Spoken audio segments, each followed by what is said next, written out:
Deep under Clover Hill, 3 bunnies, Nibbles, Thumper, and Tilly, peeked out of their burrow.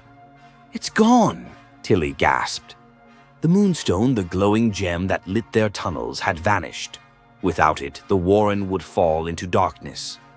"We must find it," said Nibbles, stuffing carrots into a satchel. Their journey began under starlight, hopping past sleepy owls and whispering winds. Suddenly, paw prints, big ones, led into the foggy woods. "Something took it," Thumper gulped. Bravely, they pressed on, their ears twitching at every crackle. At the heart of the woods stood a towering badger holding the moonstone. "I borrowed it for my sick cub," he rumbled. The bunnies huddled. "Maybe we can share it?" Tilly offered. And as the moonstone's glow lit both burrows that night, the 3 brave bunnies learned that sometimes courage meant kindness too. Glimmerlocks wasn't like other unicorns. Her mane sparkled with tiny stars. "One day I'll fly to space," she dreamed. And one night, as she gazed at the moon, a spaceship crash-landed in the meadow. Out tumbled 3 fluffy pandas in silver suits. "We're lost," the biggest panda sniffled. "Can you help us get home?" Glimmerlocks stamped her hooves. "Hop on." With a burst of magic, her horn glowed bright, and together they soared into the sky, weaving past comets and glowing moons. But then a shadow loomed. "A space dragon," gasped a panda. Glimmerlocks narrowed her eyes. "Hold tight." With a swish of her shining tail, she left a glitter trail so dazzling the dragon blinked in awe, giving them just enough time to zip away. "Thanks, Glimmerlocks," the pandas cheered as their home planet twinkled ahead. Mira was bored. "No one ever texts me first," she sighed, scrolling her phone. Suddenly, a new message blinked in. "Hello, human, this is Dragon." Mira laughed. "Very funny." But the next message read, "I need your help." Curious, she replied, "Help with what?" A map appeared on her screen leading to the old quarry. That's weird, Mira thought, but she grabbed her bike and rode off. At the quarry's center stood a dragon, scales shimmering like phone screens. "You really came," he smiled. "I've been trapped in this Wi-Fi signal for years." Mira held up her phone. "You're inside my phone?" "Not for long," he winked. With a flash, he soared into the sky, leaving behind a tiny glowing icon. "Dragon Contacts 1. Mira grinned. "Best text ever." High above the mountains lived a shy cloud named Puff. He watched big clouds make thunder and lightning. "I could never do that," he sighed. One day the sun said, "Puff, the garden below needs rain. Can you help?" "Me, I'm too small," Puff said nervously. "Please," the sun smiled.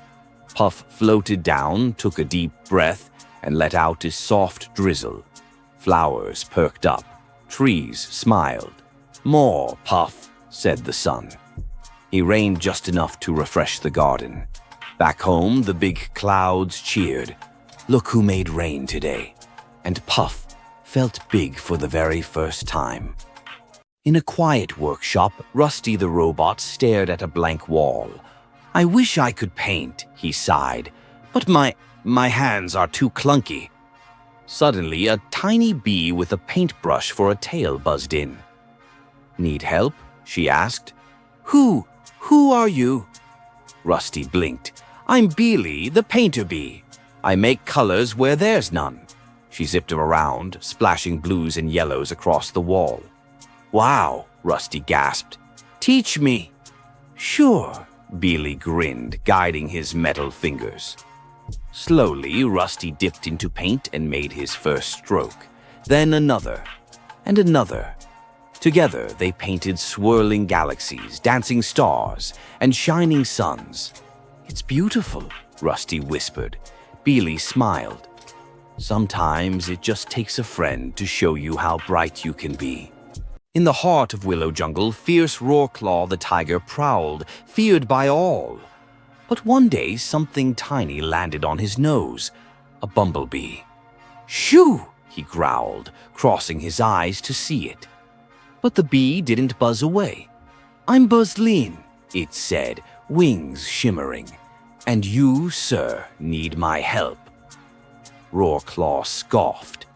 "I'm the king of this jungle." But Buzzleen buzzed closer. "A storm's coming, a flood. And only I know the way to higher ground." Thunder rumbled in the distance. Roarclaw hesitated, then nodded. "Lead me." And so the mighty tiger followed the tiniest guide, weaving through secret tunnels and hidden paths as the skies darkened. Behind them, water rushed. Ahead, hope glimmered. "Why are you helping me?" Roarclaw finally asked. Buzzleen smiled. "Because even the strongest need a friend." No one knew where he came from. One morning, a small boy made entirely of marshmallow walked into Sweetville, his sugary footsteps sticking to the cobbled streets. "I'm Max," he said softly, "and I'm melting." The townsfolk gasped. Max's arms were drooping in the warm sun. Baker Bella rushed forward. "Quick, we need shade." But as umbrellas popped open and ice cream trucks circled him, Max's smile faded. "I wasn't always marshmallow," he whispered. "A wish, a shooting star, now I'm stuck like this." A curious sparkle glinted in his gooey eyes. "But maybe, just maybe, someone here knows how to turn me back." And as the town gathered, little Max lifted a sticky hand toward the old candy clock tower. "We've got until midnight before I melt completely." In a dusty thrift shop, Milo found a strange blue coat hanging in the corner. "Try it on," the shopkeeper winked. As soon as Milo slipped it over his shoulders, the coat purred and lifted him an inch off the ground. "Whoa, it hovers," Milo grinned.